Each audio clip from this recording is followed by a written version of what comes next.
All right, let's break down what just happened between the US and the International Criminal Court, because it's kind of a big deal. So, on June 5th, the Trump administration slapped sanctions on 4 ICC judges. Now, the ICC, if you're not familiar, exists to investigate and prosecute serious crimes like genocide and war crimes.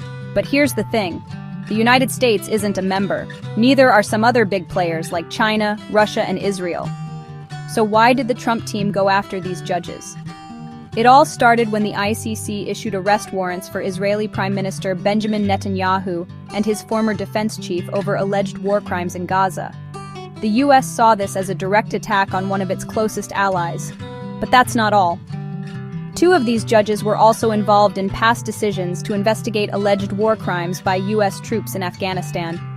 According to Secretary of State Marco Rubio, these judges were actively engaged in illegitimate and baseless actions targeting Americans, or their friends. So the administration used economic muscle, freezing assets, and banning financial transactions for these judges. They even gave banks until July 8th to wind down any dealings with them. Of course, the ICC hit back, saying the sanctions were an attempt to undermine international justice. Human Rights Watch called it a flagrant attack on the rule of law. And it's not the first time this has happened. The Trump administration also targeted the ICC back in 2020. Now, why does all of this matter? Because it's a test of where international justice stands versus national politics, and whether powerful countries can put themselves above the law. The ICC is still investigating everything from the Israel-Hamas conflict to Russia's war in Ukraine.